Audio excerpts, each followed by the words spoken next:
Dear subscribers, welcome to युक्ति numerology palmistry and therapy.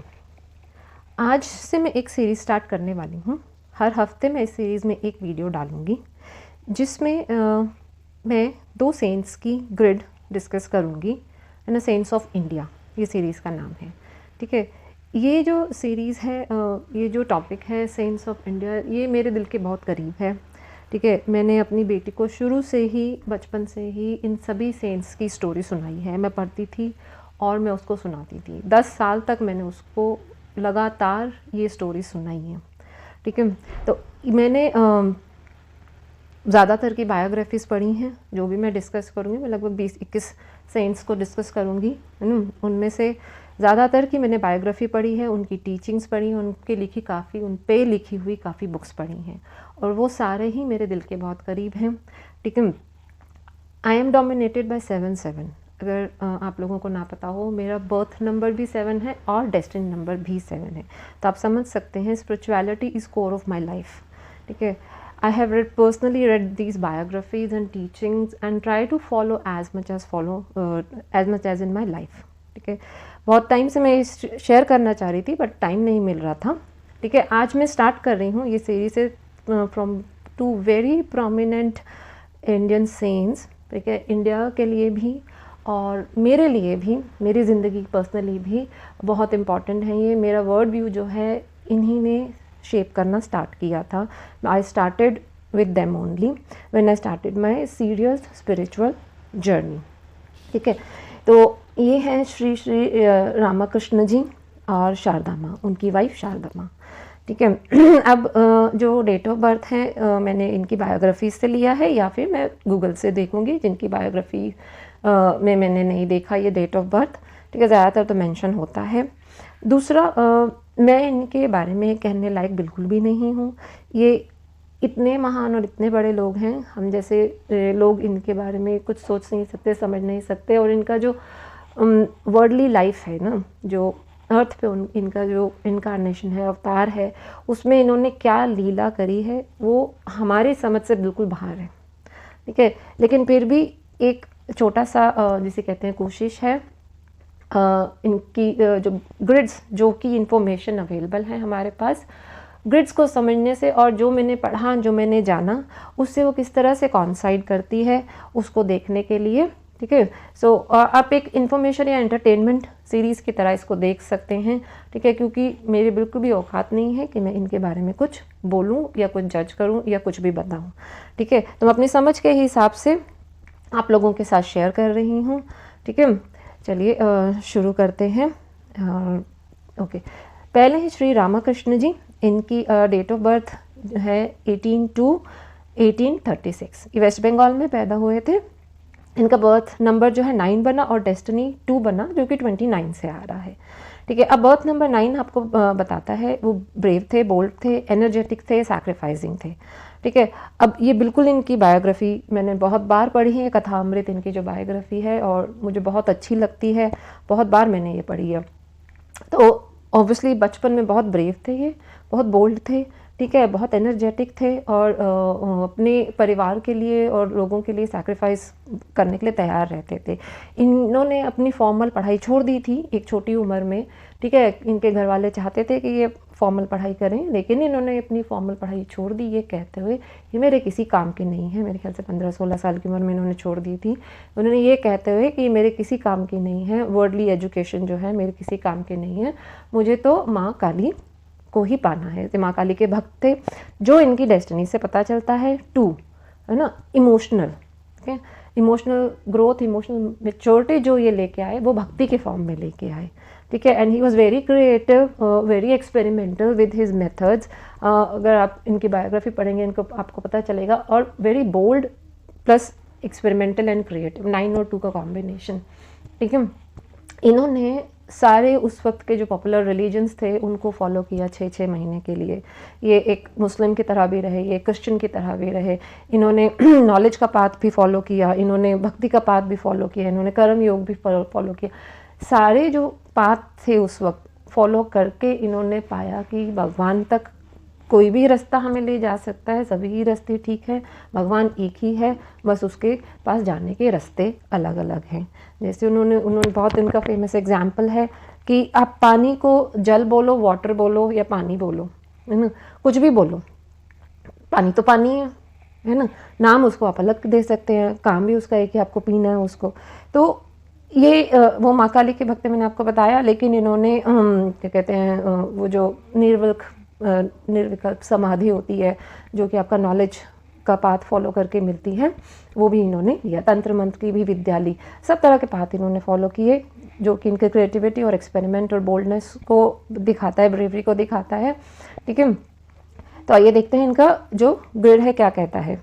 अब इनका अगर हम देखें तो ग्रिड में 3-1 का कॉम्बिनेशन है। आप प्रोमिनेंट आप 2-2 देखेंगे, वेरी इमोशनल, जो कि इनके बहुत सेंसिटिव थे, बहुत इमोशनल थे अपनी भक्ति के लिए।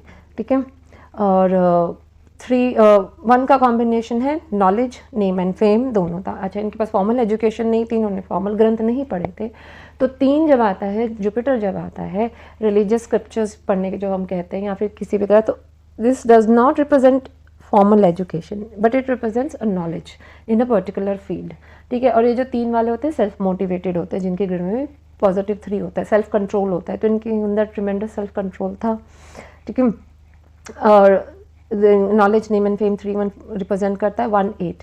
अब 1-8 कॉन्स्टेंट ऑब्स्टिकल्स और ह्यूमिलिएशन का मोड नंबर है, तो वो भी अगर आप इनकी बायोग्राफी देखेंगे, शुरू के टाइम में इनको कॉन्स्टेंट ऑब्स्टिकल्स और ह्यूमिलिएशन, फालतू में लोग इनको पागल पागल कहते थे, because he was too much into bhakti and he never cared about कि लोग क्या कहेंगे, क्या सोचेंगे, या कन्वेंशनल फॉर्म ऑफ भक्ति या कन्वेंशनल पाथ ऑफ भक्ति मुझे निभाना है, लेना है। ठीक है, तो लोग इनको पागल भी कहते थे, लोग इनको बहुत ज़्यादा क्या कहते हैं अपोज करते थे। ठीक है, तो इनको भी कांस्टेंट ऑब्स्टिकल्स और ह्यूमिलिएशन अपनी भक्ति के रास्ते में मिले।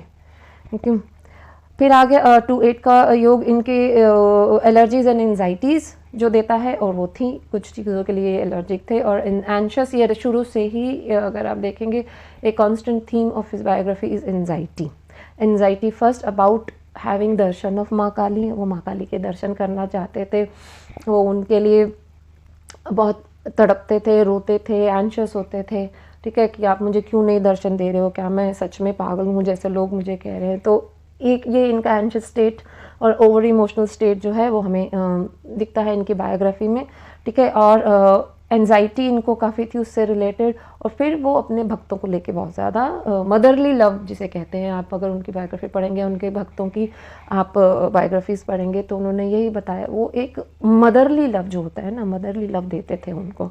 ठीक है, उनके इतना ख्याल उनका रखते थे, इतने उनके लिए इमोशनल थे और इतने उनके लिए एंशियस, उनके वेलफेयर के लिए, उनकी स्पिरिचुअल डेवलपमेंट के लिए वो एंशियस रहते थे। इवन उनकी वर्ल्डली लाइफ कैसी चल रही है, उनके घर वाले कैसे हैं, कैसे चल रहे हैं, वो सब के लिए उन काफ़ी केयरिंग थे। अब वो 2 नंबर देखिए, 2 नंबर केयर का नंबर है, मदरली लव का नंबर है, वो साफ दिखता है।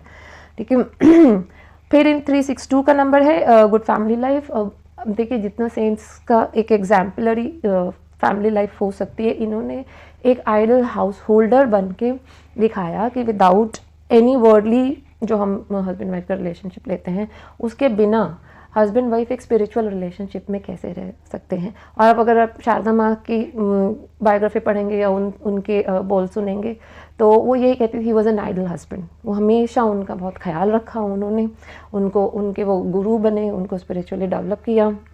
दोनों में बिल्कुल भी मतलब एक जो नॉर्मल हस्बैंड वाइफ जैसा होता वो नहीं था। वो दोनों एक दूसरे को मदर बोलते थे, वो उनको मदर काली बोलती थी और शारदा माँ उनको भी मदर काली ही बोलती थी। ठीक है, वो दोनों एक दूसरे को मदर काली बोलते थे, माँ के नाम से बोलते थे। ठीक है, so he had a good family life. तो उन्होंने एक अपना अच्छा हाउस होल्ड बनाया, और इनकी बहुत सारे स्पिरिचुअल, अगर आप बच्चे देखें, बहुत सारे स्पिरिचुअल बच्चे थे। आपको विवेकानंद इनके सबसे फेमस जो हैं वो डिसाइपल रहे हैं, जिन्होंने इंडियन स्पिरिचुअलिटी को सारे वर्ल्ड में पहुंचाया। ठीक है, सो ये इनका ग्रिड का एनालिसिस था। अब मेरे से जो गलती हो मैं उसके लिए माफ़ी चाहती हूँ, क्योंकि ऑब्वियसली इन लोगों के लिए हम कुछ मतलब हमारा कुछ भी कहना सही नहीं है। बाकी ये जितना मुझे हो सका इनकी बायोग्राफी से मैं जितना मैच कर पाई, मैं आप लोगों के सामने वो रख रही हूँ। अब सेकंड ग्रिड है माँ शारदा की।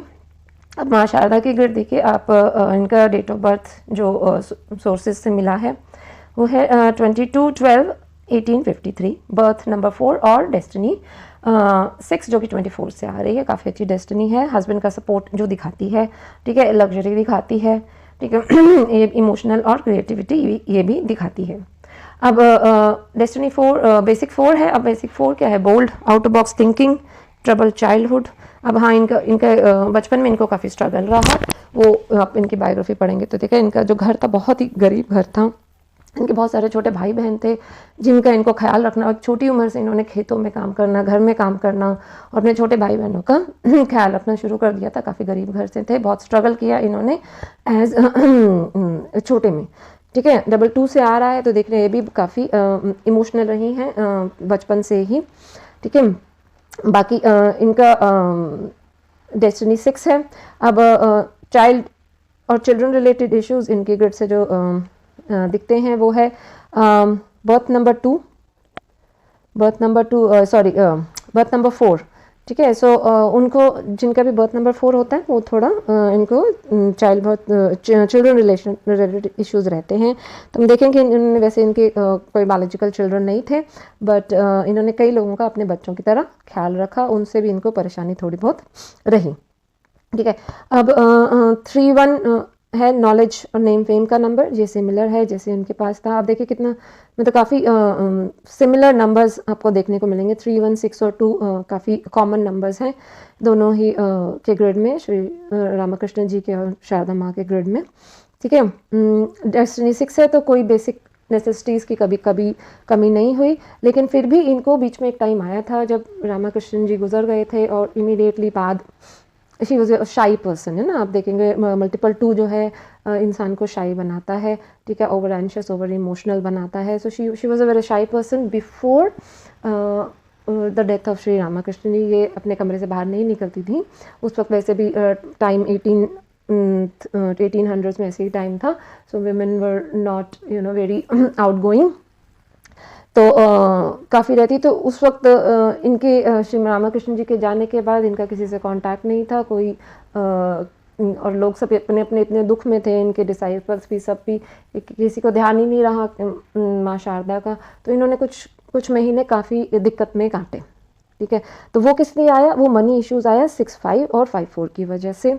कुछ टाइम के लिए वो मनी इश्यूज, लेकिन soon people his disciples, Ramakrishna ji disciples and other people they came to know कि हाँ शी इज़ सफरिंग, तो उन्होंने उनकी हेल्प करी और फिर आगे तो फिर अच्छा ही चला। इन्होंने ही सारे आश्रम वगैरह सब बनाए, विवेकानंद जी ने इनकी परमिशन से ही सारा जो है जितना एक्सपैंड किया इस रामकृष्ण मिशन को, और सब चीज़ इनके अंडर हुआ। She became a leader actually, है ना। तो इनकी 3-1 में जो लीडरशिप क्वालिटीज़ हैं वो भी दिखने को आती हैं, ठीक है। रामकृष्ण जी के जाने के बाद काफ़ी साल ये रहीं और इन्हीं के लीडरशिप के अंडर ये सारा रामकृष्ण मिशन और बाकी सब चीज़ें आगे बढ़ी, ठीक है। सो तो 6-5 ब्रेकअप का योग होता है, लेस लग्जरी का योग होता है। तो ब्रेकअप का योग आप देखें, बहुत टाइम इन्होंने बीच में इनकी शादी के बाद भी बहुत टाइम इन्होंने रामकृष्ण जी से अलग बिताया। वो अपने गांव में रहती थी और रामकृष्ण जी अपना ये कोलकाता के पास अपना वो बंगाल में रहते थे, अपने जो मंदिर था उनका, ठीक है। तो 2-4 एंजाइटी को और मेंटल इश्यूज़ को दिखाता है। तो अगेन काफ़ी दुखी रहती थी शुरू में, क्योंकि लोग ऑब्वियसली इनके हस्बैंड को समझते नहीं थे, इनको समझते नहीं थे, और इनको भी एक मतलब ट्रेडिशनल हस्बैंड नहीं थे वो, तो उस चीज़ को एक्सेप्ट करने में थोड़ा टाइम लगा, ठीक है। But still she accepted and इन्होंने डिसाइड किया कि जो भी मेरे हस्बैंड है मैं उनको गुरु की तरह ट्रीट करके मैं भी स्पिरिचुअल पाथ पे चलूँगी और इनका जितना हो सके हेल्प करूँगी, जो कि उन्होंने किया। तो ये इन दोनों की ग्रिड्स का एनालिसिस था। अपने कमेंट्स और अपना शेयर कीजिए कि अगर मुझसे कुछ छूट गया हो या फिर मुझसे कुछ गलती हुई हो तो उसके बारे में आप ज़रूर शेयर कीजिए, ठीक है। और बने रहिए। Thank you for listening and have a great day.